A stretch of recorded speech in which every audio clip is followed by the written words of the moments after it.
The call came the same day I signed the papers. My sister's voice, sharp and entitled. "We'll arrive in 3 hours with 22 relatives.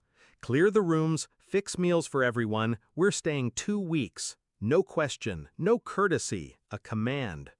I stared at the empty beach house, the salt air drifting through wide windows, my name still fresh on the deed.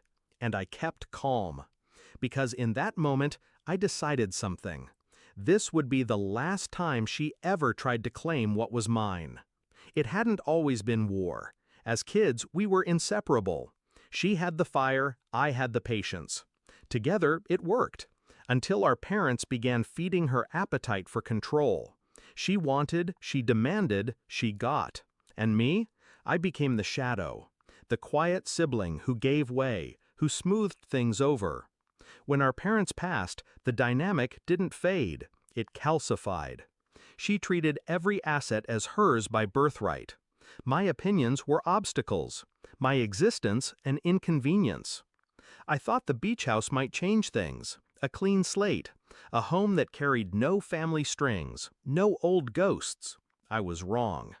Her call wasn't a request, it was an announcement. She hadn't congratulated me, hadn't asked if I even wanted visitors. She assumed ownership of my joy, the way she always had. But this wasn't the childhood home where I'd been cornered into silence. This was mine, bought with my money, my effort, my signature on the deed.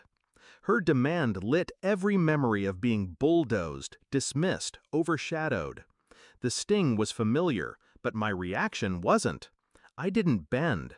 I began to plan. 3 hours, that's what she gave me. Enough time. I walked through the house, room by room, calculating.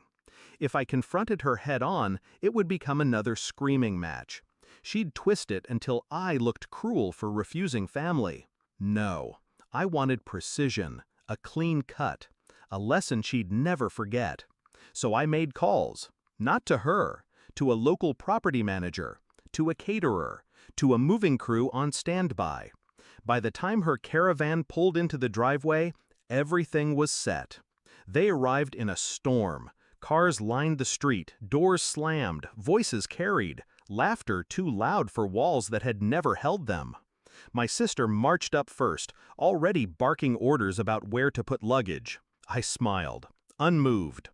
"Don't unload," I said. "The house is booked." Confusion, then anger. "What are you talking about? We're staying here." "No," I said, voice even. "Guests arrived tonight. Paid guests." Her face twisted. Behind her, the relatives shifted uncomfortably, suitcases in hand. I stepped aside, revealing the property manager approaching with a clipboard, ready to check the house for the incoming rental. 2 weeks, paid in advance, higher than market. Her jaw dropped. "You rented it out?" "Yes," I said. "The beach house isn't a family hostel. It's an investment. And starting today, it pays for itself." She sputtered, tried to rally the crowd. "This is ridiculous! We're your family!" I let silence hang. Then I handed her an envelope. Inside, invoices, receipts of the trust money she'd siphoned years ago under my name. I'd done my homework. Her hands shook as she scanned the pages. I leaned in. "You've taken enough from me. The house is mine. And if you try to touch it, I'll make sure every cent you stole becomes public record." Her face drained of color. The others shifted back, suddenly aware this wasn't a vacation. It was a reckoning. She screamed, she cursed, but every word ricocheted off walls that weren't hers. The caterers arrived next, unloading trays of food, for paying tenants, not freeloading relatives. The moving crew carried in fresh linens. The property manager changed the lock code.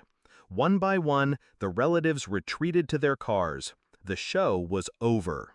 My sister stood in the driveway, trembling with rage, humiliated under the afternoon sun.